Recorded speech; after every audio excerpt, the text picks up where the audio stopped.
Welcome to the Roman Empire, a civilization that shaped the course of history for over 1,500 years. From Augustus to the fall of Constantinople, the Roman Empire saw countless rulers, some great, some terrible, all unforgettable. Today, we'll take a journey through the rise and fall of the empire that dominated much of the Western and Eastern world. Get ready to dive into the lives of the emperors who shaped Rome, for better or worse. Let's begin. Our story begins with Augustus, the first Roman emperor. Augustus transformed the chaotic Roman Republic into a powerful empire. His reign marked the beginning of the Pax Romana, or Roman peace, a period that lasted for over 200 years. Under Augustus, Rome expanded its territories and flourished. His leadership laid the foundation for Rome's dominance across the Mediterranean. After Augustus came his stepson, Tiberius. Though a capable ruler, Tiberius was known for his cold personality and lack of popularity. Toward the end of his reign, he retreated to the island of Capri, leaving much of the governance to corrupt advisors. His rule reflected the increasing disconnect between the emperor and the Roman people. Then came Caligula, a figure whose reign quickly spiraled into madness. Caligula began with promise, but soon his eccentricities, like attempting to appoint his horse to a political office, tarnished his rule. His reign was short-lived, and his assassination marked a desperate attempt to restore order. Claudius, despite being seen as an unlikely ruler, proved to be an effective emperor. He expanded the empire by conquering Britain and undertook ambitious building projects. Claudius may not have been the most charismatic emperor, but his administrative skills and military success made his reign a positive one for Rome. Finally, we reach Nero, one of the most infamous Roman emperors. His rule became synonymous with tyranny and cruelty. Nero is remembered for the Great Fire of Rome in 64 AD, which devastated much of the city, and for the early persecution of Christians. His reign ended in rebellion and his suicide marked the end of the Julio-Claudian dynasty.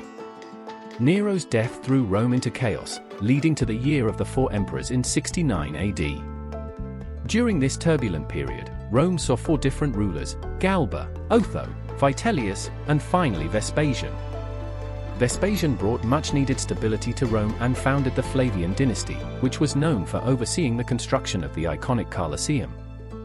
Vespasian's son, Titus, is remembered for his compassionate response to disasters during his short reign. The eruption of Mount Vesuvius in 79 AD, which buried the cities of Pompeii and Herculaneum, occurred during his rule. Despite the tragedies, Titus is often regarded as a generous and fair ruler. Following Titus was his brother, Domitian. Domitian expanded Rome's defenses along the empire's borders, but ruled with increasing autocracy. His reign, while effective in some ways, grew increasingly paranoid, leading to his assassination in 96 AD and the end of the Flavian dynasty. After Domitian's death, Rome entered one of its most prosperous periods, the era of the Five Good Emperors. Nerva was the first, chosen to stabilize the empire after Domitian's assassination. His brief reign set the stage for one of Rome's golden ages. Trajan expanded the Roman Empire to its greatest size, adding territories like Dacia, modern-day Romania. Trajan's leadership and military conquests made him one of the most celebrated emperors in Roman history. Next came Hadrian, who shifted the empire's focus from expansion to consolidation. He fortified Rome's northern borders by building Hadrian's Wall in Britain and traveled across the empire to ensure its stability. Antoninus Pius presided over one of the most peaceful reigns in Roman history. His rule saw no major military conflicts, allowing the empire to flourish in relative tranquility. His governance extended the Pax Romana. The last of the five good emperors, Marcus Aurelius, was a philosopher as well as a ruler. His reign, though marked by constant warfare, particularly against Germanic tribes, is remembered for his philosophical work Meditations, which provides a window into his reflective and disciplined mind. Unfortunately, Marcus Aurelius' son, Commodus, took a much different approach to ruling. Known for his vanity and indulgence in gladiatorial games, Commodus' mismanagement accelerated the decline of the empire, and his assassination led to another period of instability. After a series of short-lived rulers, Septimius Severus emerged victorious and established the Severan dynasty.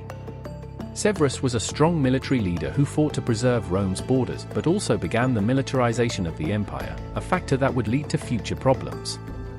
Caracalla, another notable Severan emperor, is remembered for granting Roman citizenship to all free men within the empire through the Edict of Caracalla in 212 AD. However, his rule was also marked by violence and paranoia. The crisis of the 3rd century saw Rome in a state of near collapse.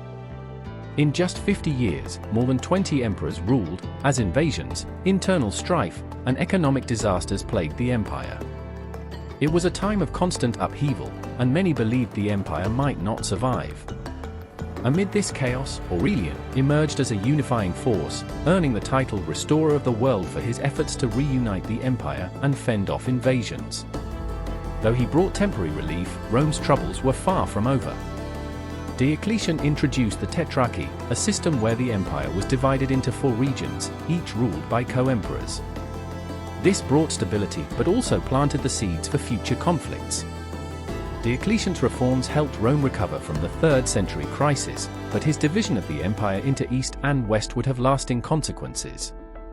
One of the most famous emperors of this period, Constantine the Great, defeated his rivals to become the sole ruler of the Roman Empire.